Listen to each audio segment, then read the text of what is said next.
Hi, this is Ruth Theresa with One Inspiring Woman, and today we're going for a ride and a chat.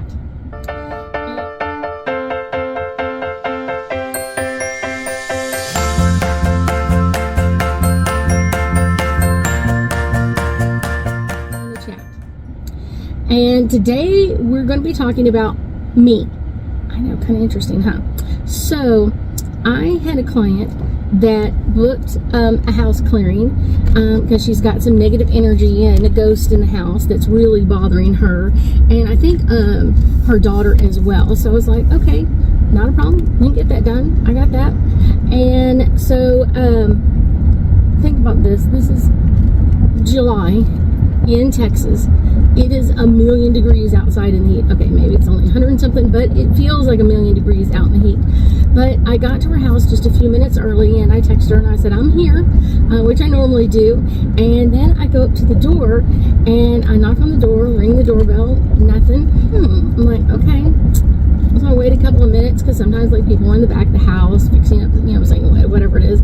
So I waited like 2 or 3 minutes, and then I knocked and rang the doorbell again. It was a big bump, and nothing.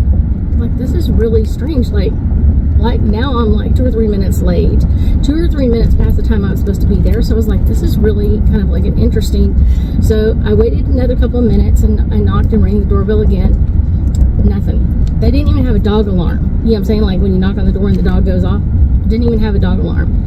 So I'm like, this is really interesting.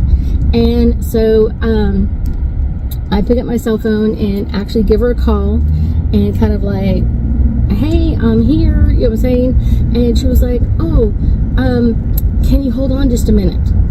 I'm like, okay, I've already been outside for like 10 minutes, but okay. And she goes, let me call you back. And I'm like, well, I'm at your front door. Can you just open the door? You know what I'm saying? Like, I can sit in your living room where it's comfortable and cool. And she was like, oh, hold on. And I was like kind of bewildered by all of this. So I was like, not a problem. So I hung up the phone, and she was like, oh, I'm going to call you back. I'm like, okay. So I stood outside for another like 5 to 6 minutes. And then I'm kind of like, okay, I've been here for quite a while, like been outside in the heat, and it's like close to 100. I'm hot, I'm sweaty, now I'm tired. The heat just like zaps the energy out of me for a while. And so I go out, get in my truck, start to cool off, and literally at like 20 minutes after our appointment time, or almost 25 minutes after our appointment time, she actually calls me back. By then, I have pulled away. I have gone on with my life, and I've just never had this happen before. I was like, in all my years, I've just never had this happen. I've had people literally run out of their house and like carry my purse and stuff into the house because they're so excited I'm there. I've had people come out and like walk me into their house. I've got all kinds of crazy stuff, but I've never had anything like that. And I'm just kind of like, so I pulled away, and like I said, 25 minutes after our appointment should have started. She calls me and she's like, okay, I'm ready. I'm glad you're ready because this girl ain't ready. She was like, what? And I'm like, yeah, no, I've already gone. Our appointment with time was at whatever, on the hour, and this is like 27 minutes after the hour. And no, I've got other clients, I've got other appointments, I've got other things that I need to take care of. I got like a whole freaking life going on. And she was just like, what? I'm like, yeah, not playing this game, girl, not playing the game. And she was just like, and normally I would have sucked it up and I would have gone back and done the appointment and da-da-da-da-da. And today I've just had enough where I say no more. No more. Clients that run really, really late drive me crazy because I have a schedule, and it's one of those, and it can be a cross between what I'm doing with my family to what I'm doing with somebody else, you know what I'm saying, with a client or whatever else, or a mixture thereof. The whole thing. There could be a whole mixture of what's going on. It's one of those, sometimes I have so many appointments at home, and then I have an appointment with my family, or I've got like lunch with my family, or something that I need to do, and then I've got, you know, another appointment with a client later on in the afternoon. So my schedule is kind of can be a little crazy.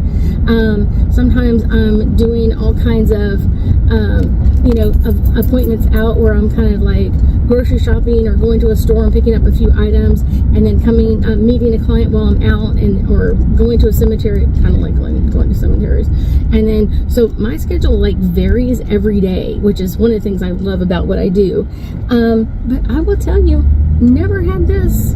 And I will tell you that I have, not only myself, it's a clear sensitive issue. Total clear sensitive issues, because we are usually such people pleasers. We want to please everybody all the time, for every reason under the sun. We want to please everybody. We want to make everybody happy. Doesn't work. It really doesn't work. It really, really, really doesn't work. Making everybody else happy and turning ourselves into a pretzel, it's not good. I've done it for years. If you're trying it, don't do it. I was talking to some friends last night. Same thing. We are such people pleasers as clear sensitive, and that just, it's not that everybody isn't a clear sensitive, but some people are more clear sensitive, or they attach to their clear sensitive side way more. But we are people pleasers, and I've gotten over my people pleasing. I guess maybe that's my answer today, is like, I'm not people pleasing anymore. I am not turning myself inside out, upside down, and upsetting everybody else to make one person happy. And if I'm going to make one person happy, it's going to be me. It's going to be me. It's not going to be other people, because I have put other people ahead of me for so long, for so freaking long. I have put up with all kinds of crazy stuff, and other people's calendars and schedules, and all kinds of blah, blah, blah, blah, blah. It don't work. It don't work. And the thing is that when you do that and you turn yourself upside down and inside out and backwards and forwards and everything else, usually the other person never really appreciates it. They just expect it. Well, you did it last time. Well, because I turned myself into a pretzel last time doesn't mean I'm going to do it this time. Yeah. No. This is not a good way, and I guarantee you they just keep expecting it, because everybody else turns themselves into a pretzel trying to make them happy. It's not good. It is not healthy. It is not good in any way, shape, or form, and it gets really tiring too. It's one of those, for the person who's turning themselves into a pretzel, very tired. The other one is just kind of like, yeah, oh yeah, everybody takes care of me, and everybody makes me happy, and everybody does everything for me, and everybody turns themselves into a pretzel, so my life is easier. Sorry, not anymore. Not anymore. I know, it's a harsh reality, but I guarantee you when you start doing this, at first I'm kind of like, but I'm like, yeah, it's too harsh to treat myself badly and put up with other people's treating me bad. It's not worth it. I so wish I could say, yes, it is so worth this. I am so happy I did this. Usually afterwards, I'm like, why did you put up with this? Why did you do this? Am I talking your language? It's one of those, so many times we're like, why did I do this? Or why did I put up with this? Or why did I wait this long? Or why did I allow them to do this to me? Or flip me into a pretzel, or whatever it is. Yeah, that's kind of our thing. We kind of do that, and then we kick ourselves over and over and over again. So today I'm not kicking myself. I'm going like, yay, I stood up for me and what I wanted in my life, and my respect for myself and my respect for what was going on, and for what I want, what I require in my life, and how I deserve to be treated. I thank you so much for joining me today, and I know that we'll be talking again soon.